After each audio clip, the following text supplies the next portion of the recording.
Boa noite, pessoal. Tudo bem? Vamos falar um pouco sobre software livre. Alguém aqui já ouviu falar em software livre? Ok. Bom, antes disso, eu vou me apresentar. Eu sou Diana, eu sou técnica em informática, mas eu atuo como professora, tanto online quanto presencial. Tá? Eu faço pedagogia e eu estudo para mostrar a tecnologia para as crianças. Então, eu ensino programação em bloco para as crianças, ensino outros assuntos para elas. E eu atuo no projeto Franzininho com o Fábio. O projeto Franzininho, ele é open hardware, então é uma plaquinha eletrônica. Deixa eu mostrar aqui. Opa! É uma plaquinha eletrônica que a gente ensina a soldar todos os componentes do zero. Então, a gente monta essa plaquinha, a gente já rodou várias Campus Party. A gente fez uma oficina de solda ontem, mas não era de Franzininho, que a Franzininho ela é compatível com o Arduino. E aí a gente ensina a montar do zero essa plaquinha. Né? E aí a gente vem rodando com essas oficinas aí, fazendo o movimento do hardware livre. E daí, então, surgiu esse meu conhecimento de aprender o software livre. Então, aqui, mas o que é o software livre, né?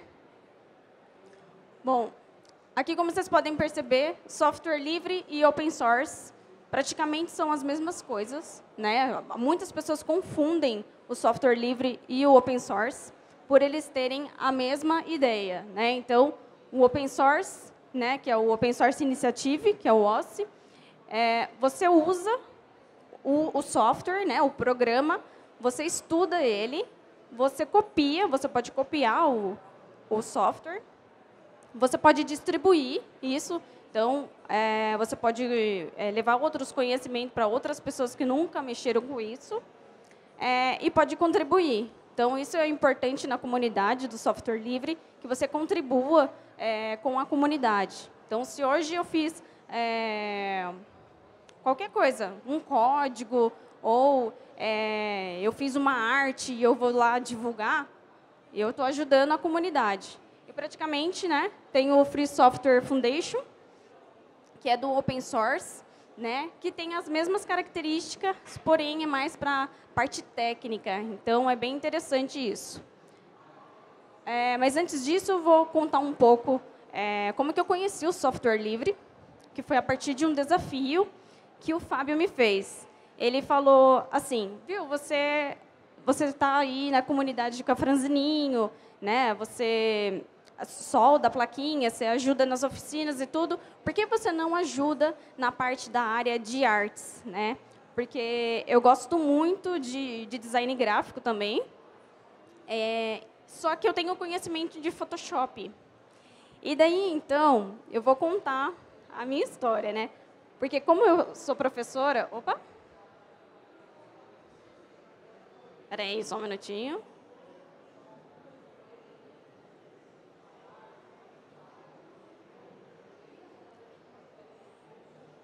Como eu sou professora, nas escolas utilizam software piratas. Então, sempre tive esse problema, porque eu dou aula, né, para cursos profissionalizantes, para as escolas mesmo, de ensino fundamental, e utilizam na sala de informática software pirata. Aí, me colocaram um desafio para eu aprender Corel. E eu nunca tinha mexido com Corel. Então, eu fui lá, fui aprender o Corel, e quando eu descobri que o Corel que eles utilizavam era pirata, eu falei, nossa, tudo bem, né? Eu também já utilizei o Photoshop craqueado. Muito feio falar isso, mas, infelizmente, eu cheguei a utilizar e eu aprendi a utilizar o software livre, porque eu via que os meus alunos, quando eles estavam na escola, né, eles estavam aprendendo ali a utilizar o CorelDRAW. Mas aí os alunos falavam para mim assim, viu? Mas e você tem como me passar esse programa? Porque não tem uma outra forma de eu conseguir lá em casa. Aí eu falava, vixe, e agora, né? Aí eu falei, você tem que comprar esse software, né? O CorelDRAW, o Photoshop, que era o pacote que eles ofereciam na escola. E aí os alunos falavam, mas eu não tenho condições para isso. Então, é bem difícil você ensinar os alunos uma plataforma que é cobrada, né, que é um valor, e aí morre ali na escola. Aí eles não conseguem aplicar isso em casa, porque eles têm ali que ter esse programa pago, ou se não, craquear, né? E aí eu comecei a utilizar pelo desafio que o Fábio me fez, como eu disse, de criar a placa franzininho, desenhar ela no Inkscape. E aí eu falei, Inkscape? Aí eu falei, meu Deus do céu, e agora? Mais outra ferramenta para eu aprender. E como lá na escola eu não só estava aprendendo CorelDRAW para passar para os meus alunos, eu também estava aprendendo outras matérias. Então, eu fiquei muito acumulada e aí eu não consegui aprender o Corel em si. O Inkscape. Aí eu deixei de lado. Aí eu falei, Fábio, eu vou fazer no CorelDRAW. Aí ele, mas você está ajudando um projeto de hardware, de open hardware, e vai utilizar um software craqueado para fazer o projeto do franzininho? Aí eu falei, tá bom, vou tentar mexer no Inkscape. Mas aí eu fui enrolando, enrolando, enrolando. E aí, no final, acabou o contrato meu nessa empresa onde eu trabalhei. E aí, foi na época de outubro. E na época de outubro, eu participei de um evento chamado Latinoware, né, que é o maior evento de software livre da América Latina. E aí, eu fui convidada. Aí, eu fui olhar o preço da passagem, R$ 1.000 para ir, R$ 1.000 para voltar. Eu falei, sem condições, não posso. Aí, eu fui vendo, deixando os dias, eu falei assim, eu vou perder de um evento desse para eu poder aprender o que é o software livre, né?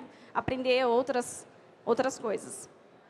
E daí, então, eu resolvi ir, eu fui de ônibus mesmo, paguei mais barato, fui, e aí eu aprendi muitas coisas lá. Tanto é que eu assisti uma palestra que era Design para Não Design, e ele comentou do Inkscape, e aí eu fiquei empolgada, porque o Fábio já tinha falado do Inkscape, e aí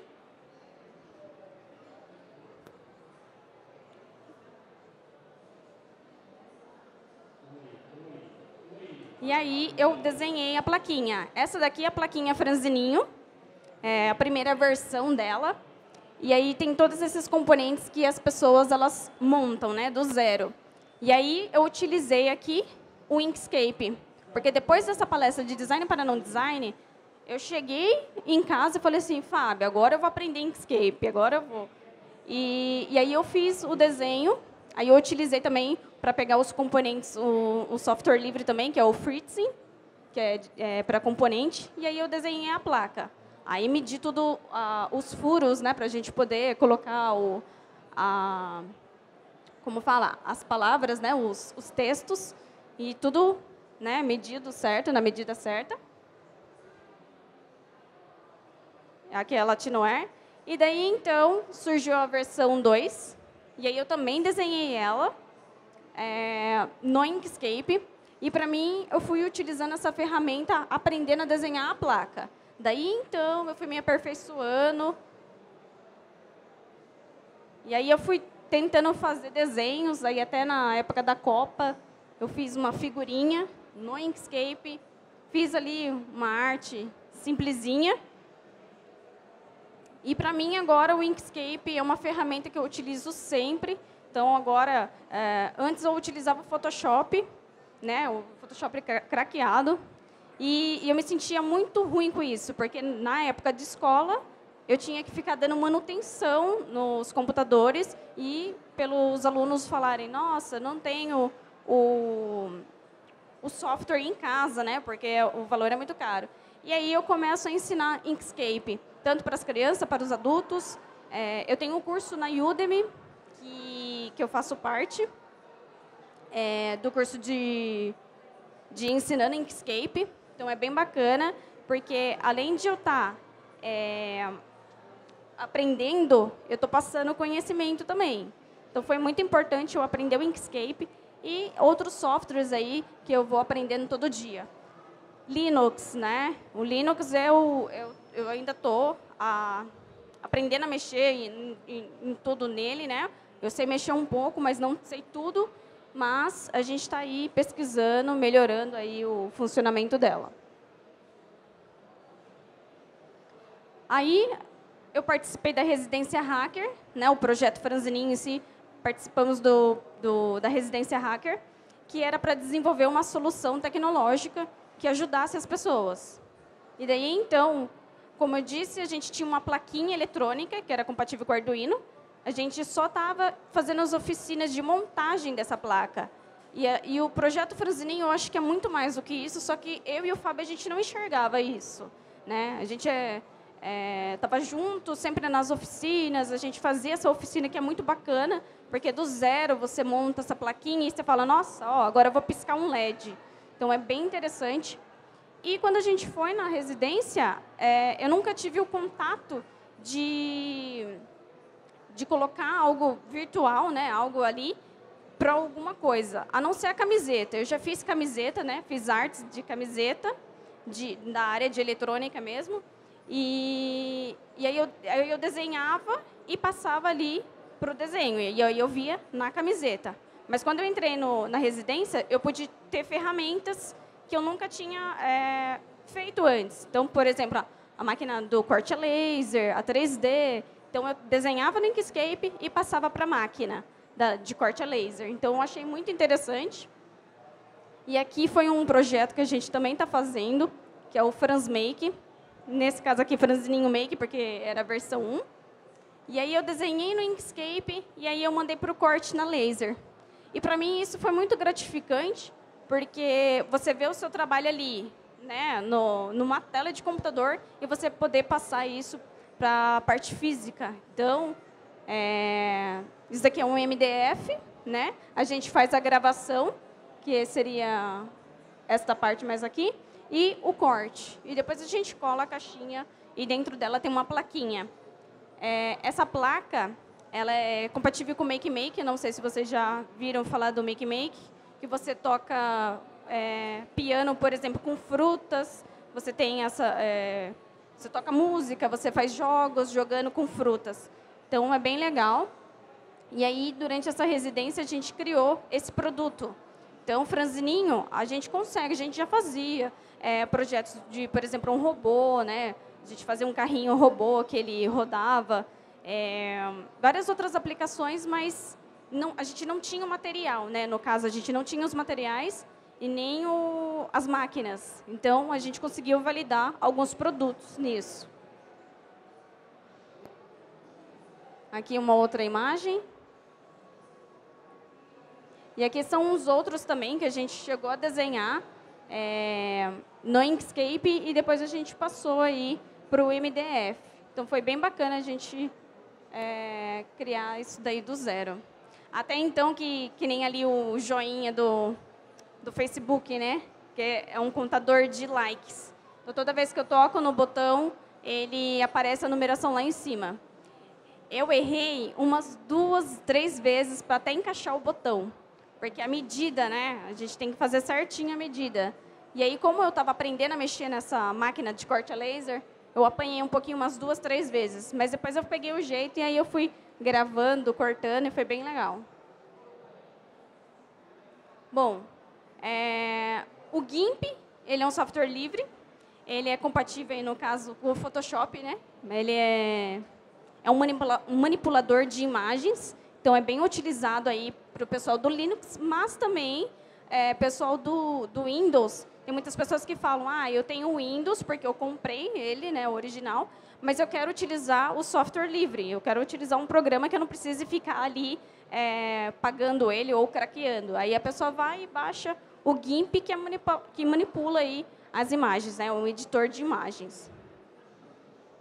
Tem o Audacity, que é para áudio. Então, quando você faz a gravação, tem gente que faz a gravação no Audacity para poder melhorar o áudio, né? Então, a gente utiliza ele. Tem o Firefox também. Então, ele tem todo o código aberto. Então, você pode modificar. Então, é um navegador, né? Temos o Blender, que é uma ferramenta de 3D. Então, você pode manipular aí, desenhando ele no software mesmo, né? também um software livre, e aí depois você pode mandar aí para uma impressora 3D. E, por último, aí, nós temos o Inkscape, que eu sou muito fã do Inkscape, porque eu gosto muito de utilizar ele, porque eu gosto de artes. Então, eu crio artes para as redes sociais de algumas empresas, então é bem legal isso daí. Bom, acho que é isso, só para falar um pouquinho aí do que é o software livre, tá? Tem o meu contato aí. E alguém tem alguma pergunta, alguma coisa?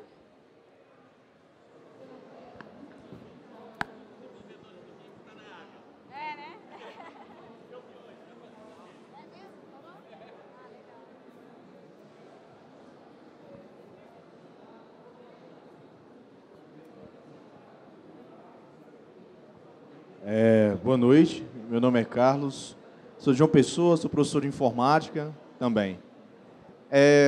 Uma pergunta e um desabafo. Eu venho acompanhando a Campus Party há um certo tempo, não é? E na Campus Party tinha um palco chamado Soft Delivery. E esse palco cada vez mais foi diminuindo de tamanho, até hoje não aparecer mais. E é triste ver isso, porque o Soft Delivery ele tem tanto a doar à nossa sociedade, ao mundo, e dentro de um grande evento desse, simplesmente ele foi deixado do lado. Eu não sei se tem comunidade de software livre aqui dentro, trabalhando, não é? Mas deveria fazer essa pressão para que a Campus voltasse com esse palco. É um palco extremamente importante. É importante como maker, é importante como entretenimento, como o palco de gamers. Esse palco não pode faltar. É exclusivo. Desculpa, mas eu fico revoltado com isso, porque não tem um palco de software livre, de open source. Né? A gente vê pequenas bancadas, né, de pequenas comunidades, mas o palco era para ser tomado pelo software livre, para estar aí com várias palestras e todos os dias. Eu vi isso nas outras Campus Party. Era palestra falando sobre Blender. Eu amo Blender, trabalho com Blender. O Blender também é outro. Os software livres são utilizados pelas grandes empresas, mas não são mostrados. O Blender foi utilizado no Soldado Infernal, Capitão América, e ele não aparece lá nos créditos. Isso é legal demais, né? Nossa, então, para o software livre é isso. Se utiliza o software livre, se patenteia o software livre, se trabalha com software livre, mas na hora de pronunciar que o trabalho foi feito no software livre, não tem. Não. A Campus Party tem que voltar com o palco software livre. É só isso, desculpa. Parabéns, mas é isso mesmo. Com certeza, porque é que nem você comentou das comunidades pequenas, né? Tem que existir uma comunidade maior de software livre, porque as pessoas, elas começam com grupos pequenos, mas tem que estender isso daí para que, por exemplo, nas escolas, utilizem isso. Por exemplo, esses dias eu fui mandar uma arte para gráfica, aí eu falei assim, você aceita em SVG? Ah, não, só no arquivo do Corel. Aí eu falei, poxa, é difícil, porque toda vez que você vai fazer alguma coisa, você vai falar do software livre e parece que é excluído mesmo, e são ótimas ferramentas. Hoje eu não troco o Inkscape, Blender, por outras ferramentas. Isso aí.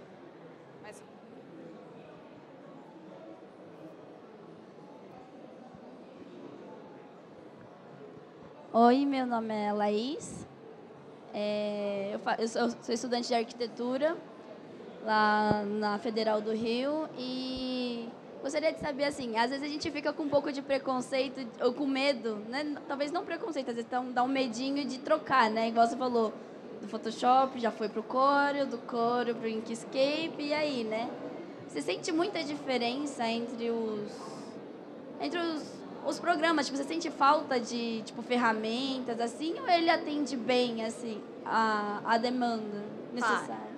Não, ele atende bem. Quando eu mudei do Corel, porque assim, o Corel eu aprendi, tipo, em 2 semanas para eu poder dar aula para os alunos.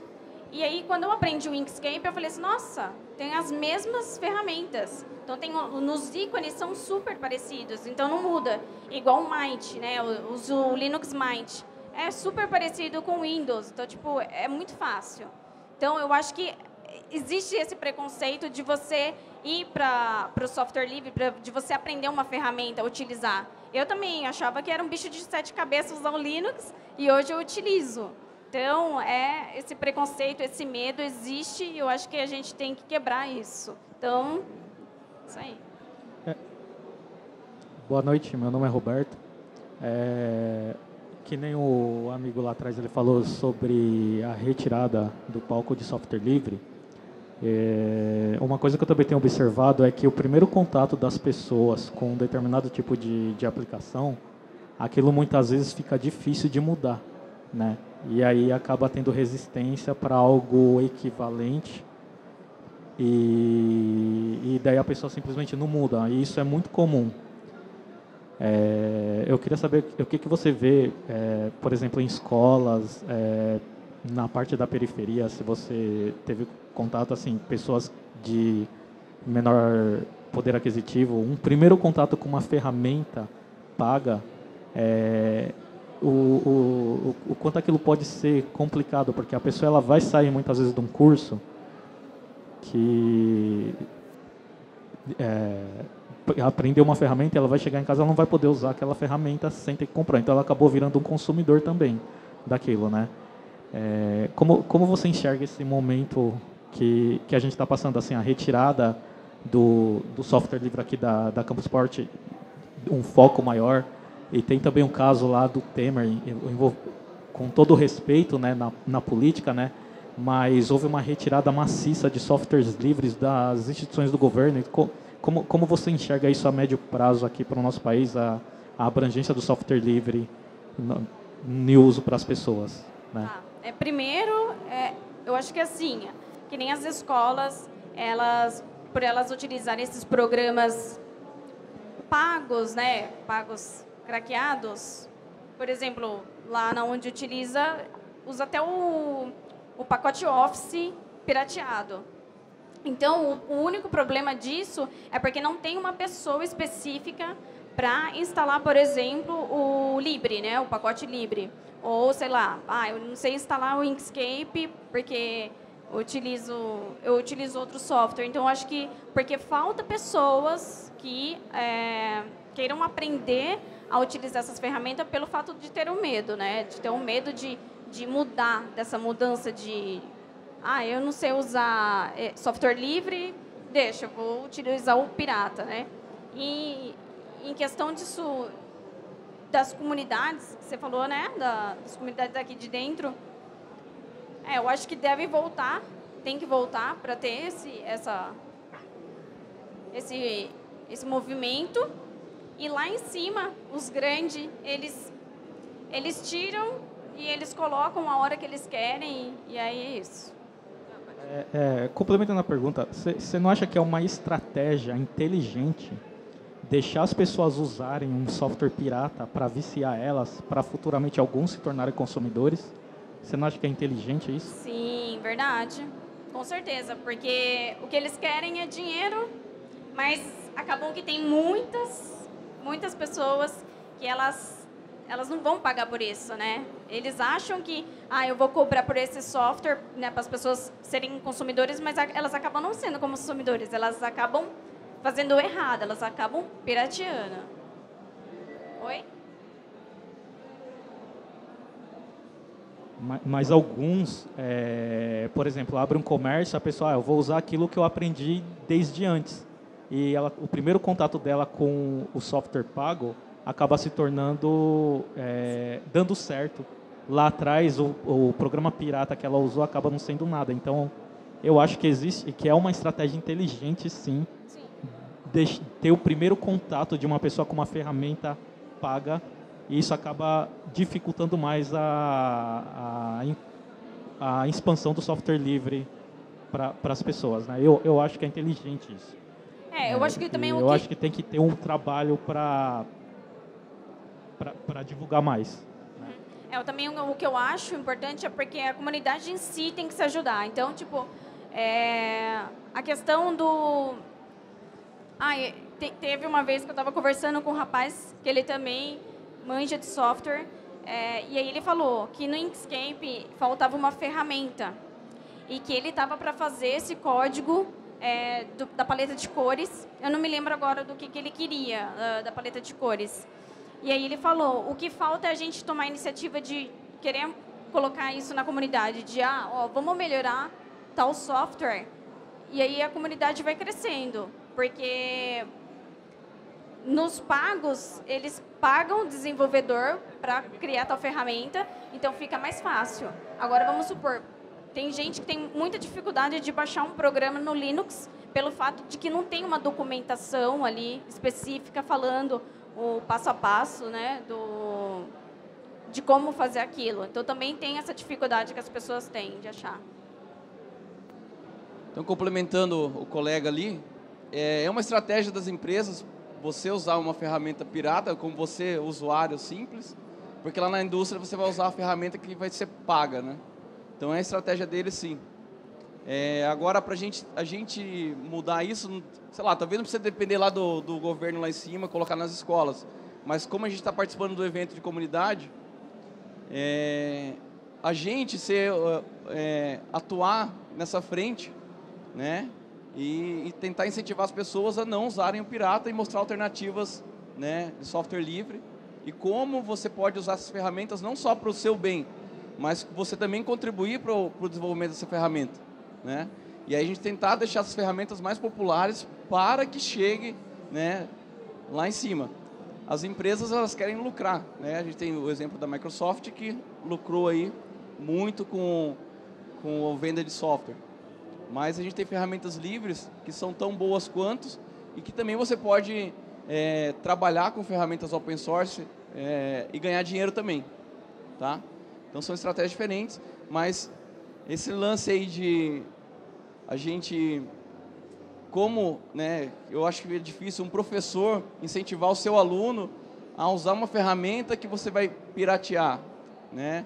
Se a gente cobra tanto, né, de corrupção, essas coisas, a gente tem que começar pela gente mesmo, tentando ser o agente aí. Mas é uma estratégia das empresas colocar a ferramenta, aprender. Lógico que vai ser muito mais difícil você mudar para outra depois. Mas deixa eu só falar uma coisa. Você falou de empresas grandes utilizarem os softwares pagos, né? Esses dias eu estava no shopping e estava lá na tela que fica passando os trailers do cinema, estava lá, escrito lá que o Windows era pirata. Então, no shopping, era um shopping super reconhecido, lá na minha cidade, né? Shopping Guatemi. Então... Oi, eu sou o Lucas e sou entusiasta de software livre.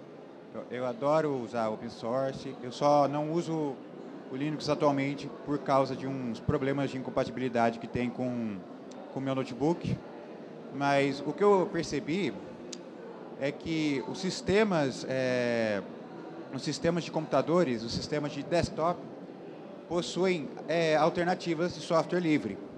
Mas eu percebo que os sistemas de dispositivos móveis carecem de software livre e eu gostaria de saber se você sabe ou se tem uma opinião para explicar esse motivo, porque o único software livre que eu conheço,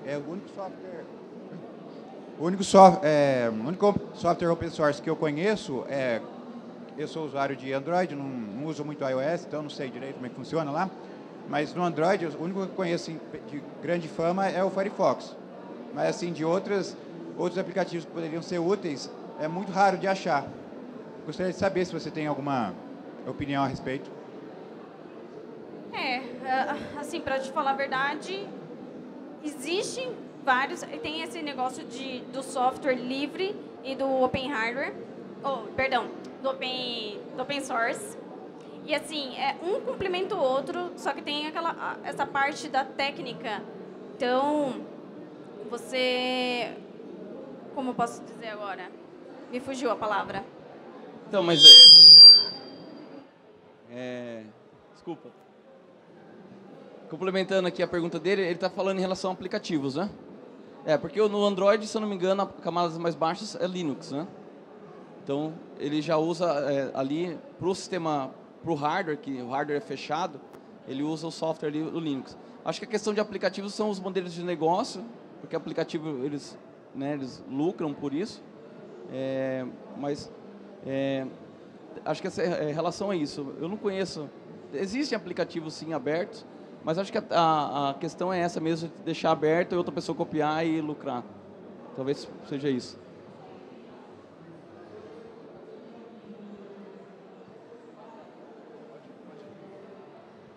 Pronto, a questão de aplicativos abertos, tem a loja lá, que é o F-Droid, que a loja é não oficial, tipo, tem a loja da Google, né? Você pode baixar o F-Droid e usar lá. Então lá tem aplicativos livres.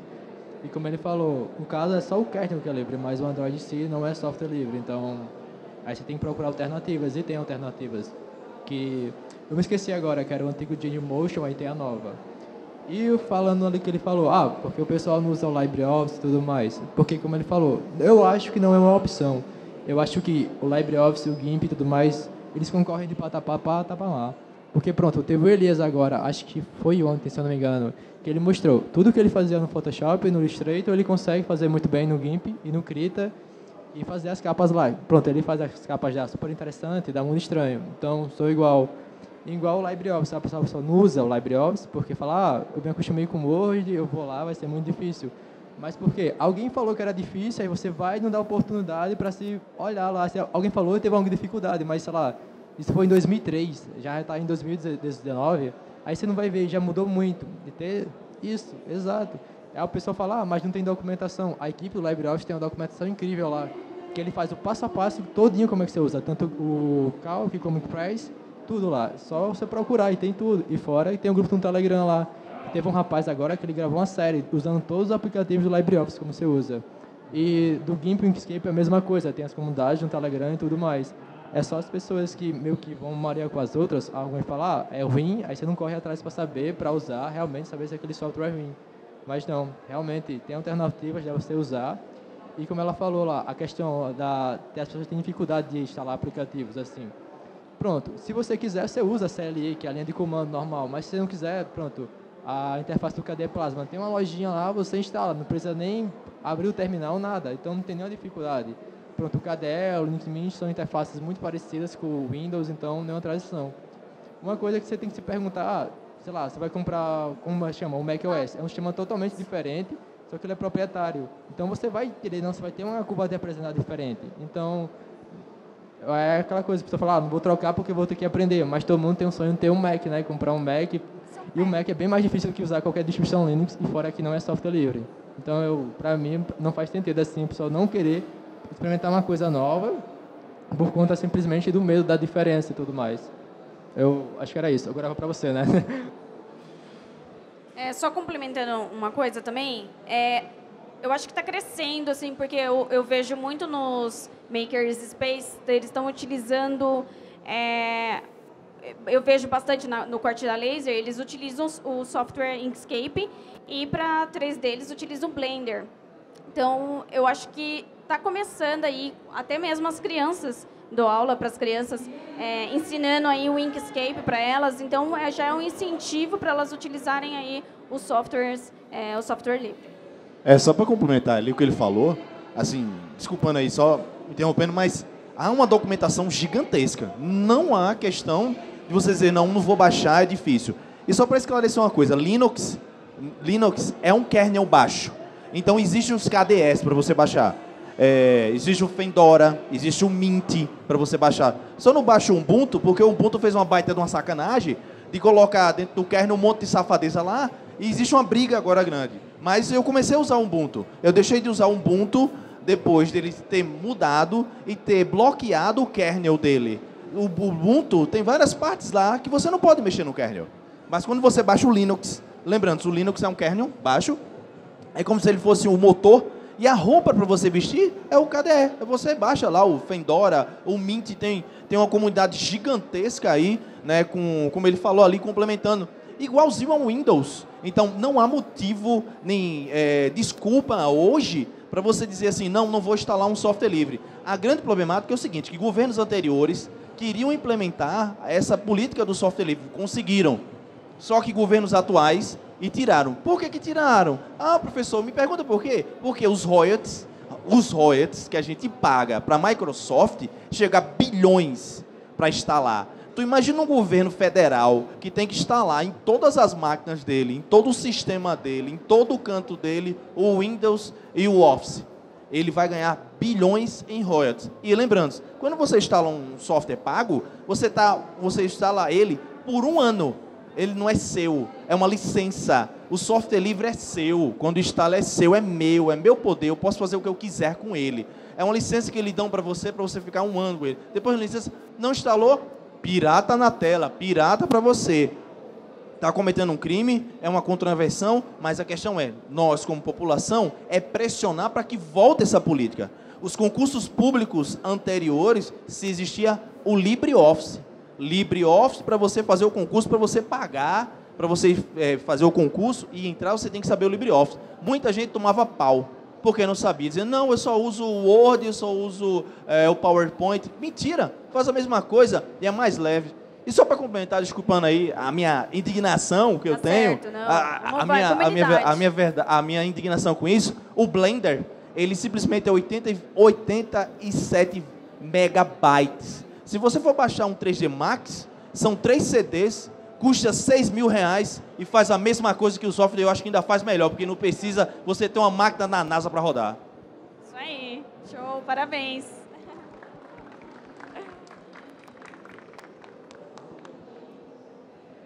Alô, né? Opa, boa noite. Meu nome é Maurício, eu sou do Rio de Janeiro. Referente a software livre, eu já tive uma experiência quando eu trabalhava no Tribunal de Justiça do Estado do Rio de Janeiro. Há mais ou menos uns 4, 5 anos atrás, ocorreu uma migração para o software livre e 2 anos depois eles voltaram para a plataforma Microsoft. E a grande dificuldade que nós encontramos quando eu trabalhava lá no local era encontrar profissionais para dar o suporte para o usuário. Porque eu acho que esse é um grande problema do open source, que você não consegue muitos profissionais para conseguir dar esse tipo de suporte. Por exemplo, você contrata o serviço da Microsoft, beleza, é caro, mas você tem o suporte deles. E, por exemplo, no LibreOffice, você não tem, você tem que buscar na comunidade e é muito difícil. Eu acho que essa é a grande dificuldade das empresas migrarem para o LibreOffice ou para essas plataformas open source, se não tiver uma equipe preparada para isso. Sim, foi o que eu tinha comentado, de que a comunidade ela tem que achar alguma coisinha ali e ela querer poder ajudar a comunidade a crescer, a saber, né, ter o passo a passo ali do que, vamos supor, que como eu tinha comentado lá, o rapaz tinha visto um detalhe na paleta de cores do Inkscape e ele falou, tô para fazer esse código e mandar. E acaba que não dá tempo, não sei o quê, mas tem muita coisa, muito conteúdo que a comunidade contribui com o software livre, mas, como você disse, ainda tem o desenvolvedor lá do cara, os desenvolvedores da Microsoft, que vai lá, tá pago, você consegue achar rapidinho a documentação e a comunidade ainda está caminhando ainda pelo fato de não terem pessoas que estão ali com, como posso falar, elas estão com medo de iniciar o software livre. Então é muito bacana isso que você falou, comentou. Pronto, no caso tem empresas que fazem soluções, como a Red Hat, já, sei lá, mais alto, tá bom agora. Pronto, tem empresas, né, que vendem a solução lá, a Red Hat, eles dão manutenção para você. Então eu acho que parte do ponto é você procurar se tem alguma empresa no seu estado que faça isso, esse suporte ou não. Porque o último caso é a comunidade. É realmente quando você está desenvolvendo lá, você quer uma resposta mais imediata. Mas se você é uma empresa assim grande, então você vai procurar uma Red Hat da vida. E tem empresas aqui do estado de São Paulo mesmo. Tem um rapaz agora que eu conheci que é do PHP Rio. A empresa dele trabalha com software livre, faz esse tipo de manutenção. Então eu acho que você tem que dar uma procurada assim, quem sabe. Porque eu não sei se você procurou, não sei.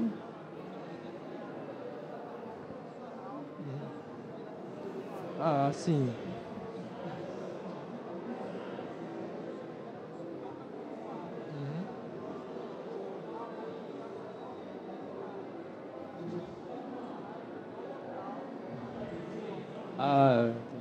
Sim, entendi. Então, é isso. Qualquer coisa, procura uma empresa dessa, vai fazer uma capacitação, não sei, tudo mais. Mas, geralmente, sempre tem.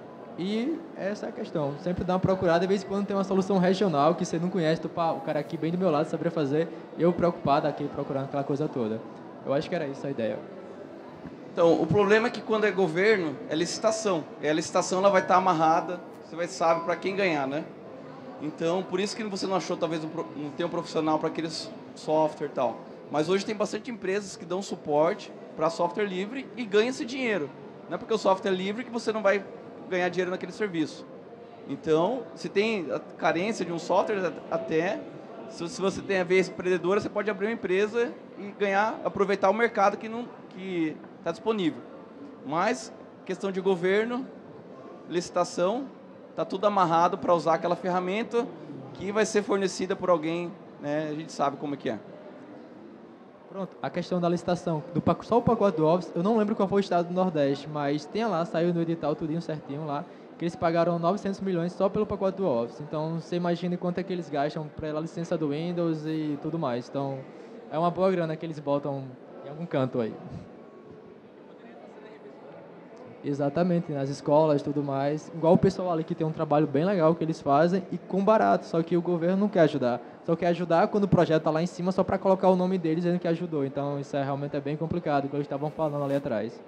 E fora que a ideia do software livre tem tudo a ver com escola, comunidade, porque, sei lá, nenhum estudante vai ter dinheiro para pagar, sei lá, uns 2 mil, sei lá, ou uma licença de, acho que é R$65 do Photoshop, tendo um software livre que realmente incentiva isso, como é que ela falou, ó, se você não tem um recurso, você vai lá, procura alguém que lhe ajude e você vai conseguindo melhorar aquilo. Então, a ideia do software livre é fantástica. Em relação à grana, tem muita escola que não tem nem computador, né? E essa grana que se paga no software poderia estar sendo revertida num hardware mais simples, usando um software mais leve, que vai ter um resultado muito melhor do que não ter nada lá para as crianças aprenderem, né? Então, é complicado porque não depende, né? Depende lá de cima. Mas se a gente vier por baixo fazendo pressão, incentivando as pessoas a usarem, a não piratear, e desde o software livre, mas também coisas que a gente consome, né? A gente sabe que é caro comprar filme e tal, essas coisas, e ficar baixando. No caso, eu não sou do software livre, eu sou do Open Hardware. Eu venho do outro lado também, tentando abrir o hardware, porque eu vejo que é um potencial para o nosso país crescer também, abrindo projetos de hardware, então todo mundo trabalhando junto, a gente vai crescendo junto, não vai precisar ficar reinventando a roda. Então vamos, né? Acho que a mensagem aqui é a gente, como participantes aqui do evento de tecnologia, tentar levar essa palavra para a população que está lá sem conhecimento e está usando uma coisa porque talvez para eles é mais fácil, né? Mas a gente pode mostrar para ele que tem soluções melhores, talvez, que eles também possam usar e ter resultado também de forma satisfatória.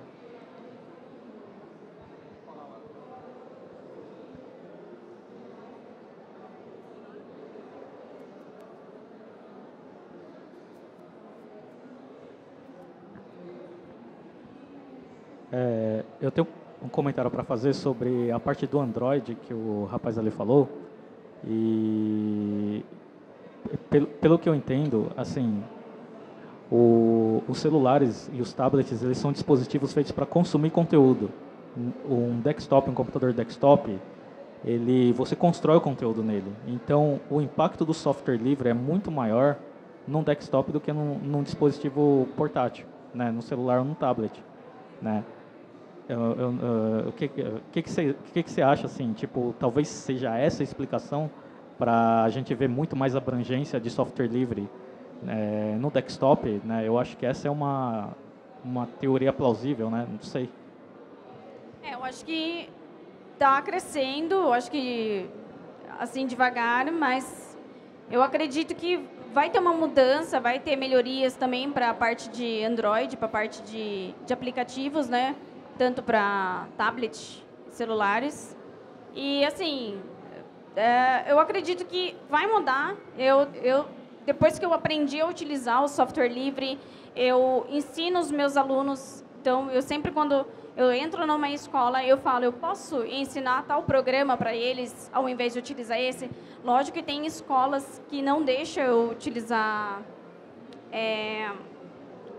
software livre, né? Eles querem que eu ensine Word, Excel, PowerPoint, sendo que eu poderia utilizar outras ferramentas, mas infelizmente está caminhando e eu acho que se a comunidade se juntar aí vai dar tudo certo. Só falando a questão ali do suporte, né? Eu de novo aqui, desculpa, fala, professor, fala demais. Só a questão do suporte ali, só para dar um exemplozinho. Houve um vírusinhos que pegou o Windows, né? Lapiou ele, vários, o 97, o Windows 7, o 98, né? Então, veio uma série de vírus aí massacrando o Windows. Se você pegar a quantidade de suporte que tem para o Windows, é muito pouco. Agora, você vai para a parte do LibreOffice, do Linux, e com o kernel no Mint, existe vírus para software livre? Existe sim. É mentira que isso aqui existe. Existe. Mas se você for comparar as duas comunidades, são gigantescas. Então, enquanto o Windows tem, sei lá, 1.500 suporte, a galera do Mint e a galera do Fedora tem 2 milhões. Quem será que vai conseguir o suporte mais rápido nessa situação? E uma dica só para você, Diana, desculpando aqui a palavra, que na próxima vez você faça uma palestra mostrando como se ganha dinheiro com software livre. Porque as pessoas têm medo disso também. Ah, eu não vou ganhar dinheiro com software livre. Mentira! Tá aqui na frente da gente, você mostrando que está ganhando dinheiro com software livre, dando suporte na Udacity com cursos. Então, isso é legal. Essa que você tem que passar, essa mensagem para a galera. Ó, eu consegui. É possível? É sim. Sim, muito bem. Realmente, o nosso tempo acabou. Só para finalizar, realmente o software livre dá para ganhar dinheiro. Eu tinha esse preconceito. Eu até hoje falo para o Fábio, nossa, Fábio, mas eu vou fazer um curso de Udemy, um curso de Inkscape para ganhar dinheiro no software livre? Como assim? Ele falou, não tem nada a ver. Aí eu comecei a estudar, e aí eu estou estudando mais ainda, e sim, dá para ganhar dinheiro com software livre. Bom, pessoal, o tempo encerrou, acabou, certo? Obrigada por assistirem, e é isso aí, pessoal.